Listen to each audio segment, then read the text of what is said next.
Hey guys, welcome back to my channel and thank you guys so much for tuning in. Thank you guys for liking my videos. Thank you guys for subscribing to my channel. I really do appreciate it, and I know I keep saying it, but guys, I'm really happy for the support that I'm receiving. Thank you so much. But let's jump back into the story. So it's 2017. Oh wait, one thing before we jump back into the story, let me show y'all how big I got. Even in this shirt, well, I'm gonna say them leggings really don't do it any justice, but I'm big. So it's 2017, and I said I'm done with the surrogacy. I don't want to do it anymore. I'm finished. I'm not doing it just to get rejected again. And then in the way that I got rejected, it's like, yeah, I'm done. So 2018, I'm living my life, being a mom, all that stuff. So it's 2019, and I received a phone call from one of my girlfriends that I actually recommended to the agency in New York, the one that I didn't work out with. So she's calling me. She's like, "Hey, I have a couple that they want a very good surrogate, and I recommended you." And I was like, "I don't know why you did that, because I'm done with it. I don't want to do it anymore. I want nothing to do with it." So she's like, "Hey, just go see. Like, these people are nice. I met them through the agency, and they are really nice. It'll be worth it."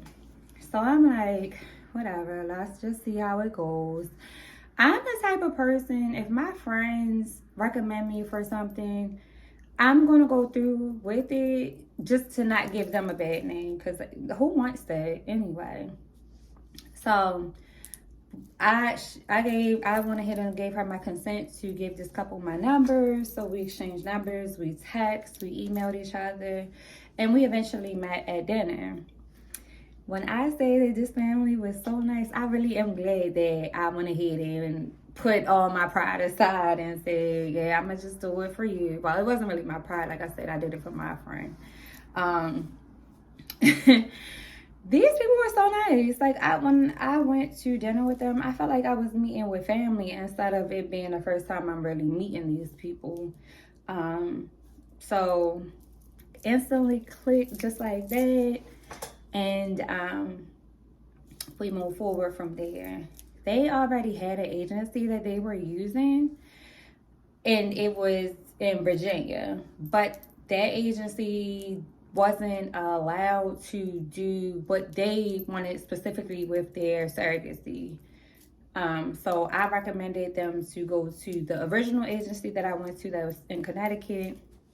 So the wife reached out to the agency in Connecticut, and everything was to go from there. While they did their testing and what they had to do, I'm not sure the process that the intended parents have to do. I just know that when they were finished doing their process and meeting with the agency called me and said, "Hey Kim, let's get the ball rolling. This couple wants you really bad. They're so happy to work with you. We recommended you because of the past experience we had with you and everything."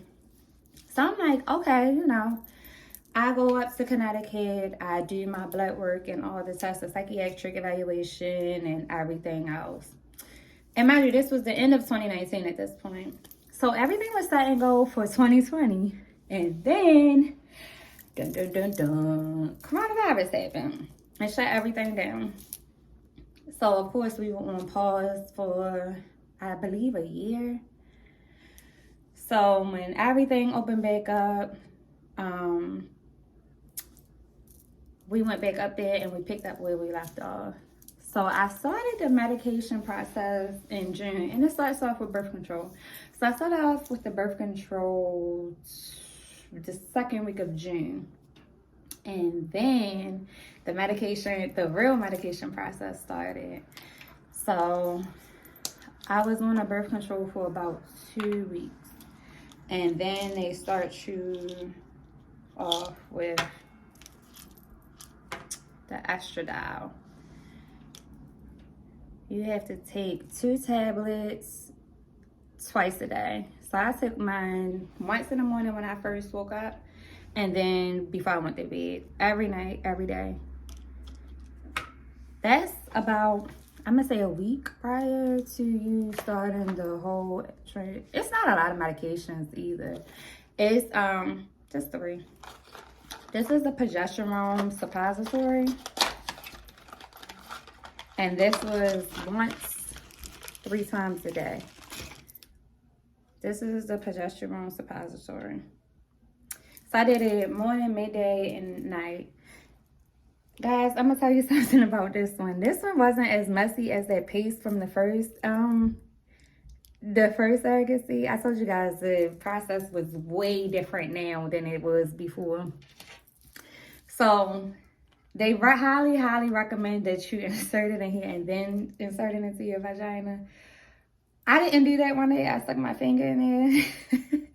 And it was a mess. Like, this stuff gets messy anyway once it is inserted into your vagina. But when I used my finger, it was a mess. So I learned my lesson and I said, yeah. Like I said, 3 times a day. Then the fun part. The progesterone oil injection. And this is the needle that I was telling you guys that I had to use. Well, I didn't have to use this. You use this to, let me show you.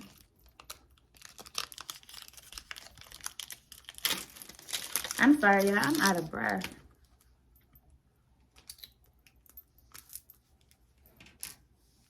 Ain't this a thick needle? So this was 1 milligram of progesterone oil injection once every other day. So I was glad that this was not an everyday thing. God was on my side with this. So once you get your 1 milliliter out,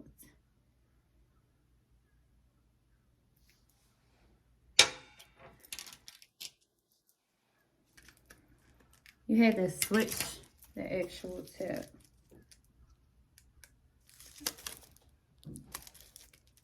Mind y'all, this needle is smaller, but this one hurt. I'm not a needle expert, but I would have thought that this one would hurt and leave bruises and stuff, but I never used it because I followed the instructions on that, of course, because it's a needle.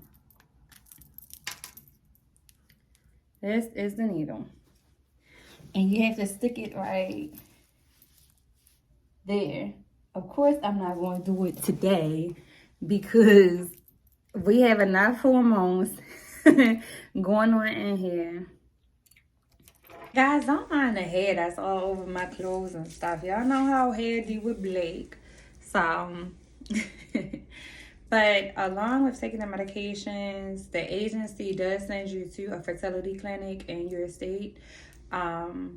Mine was Shady Grove. So I was going to Shady Grove and getting my blood work monitored. They were testing my estrogen level and my progesterone level. And they also did a transvaginal ultrasound just to make sure my lining was getting ready and prepared for the transfer, the embryo transfer. That was every week. So I would go every Friday for the monitoring. Then when it was finally time for the transfer was done in the end of July and it was on a Friday. And of course, like I said, I still had to take the medications. And of course, Friday, like I said, you take the progesterone oil injection every other day. And I mentioned that I first said it was 1 milligram, but I was wrong. It is 1 milliliter. It's 1 milliliter every other day. That Friday, whew, I was praying to God that I was off the medications after the transfer.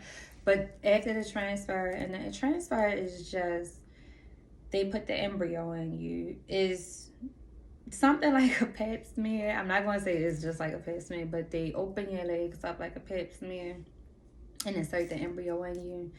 And then put the progesterone suppository in you afterwards. And then they make you go rest for an hour after. And after that hour, they recommend that you be on bed rest for 24 hours. That still stayed the same from 2013. So I was with my best friend. I'm sorry, I'm out of breath. Forgive me. I was with my best friend and she gave me my injection that night. And I, of course, did the suppository and took my estradiol or Estrace. And the next day, we just went about our business when the 24 hours was up. Because I literally waited. Let's say the procedure was done at 12 or 12:30. I waited until 2 p.m. that next day to get out the bed. I continued the medication process for about a month, and it was still more monitoring. It wasn't a transvaginal ultrasound, of course, because the embryo is in you. It was just blood work. They were monitoring the blood work. And once they did the pregnancy test and confirmed the pregnancy with the HCG levels, you're free to go to the care of your provider. I went back to my GYN. My intended parents did want me to go to their GYN of choice, but I told them that I was comfortable with mine. He did my surrogacy, and he also delivered my son, and he knows me best.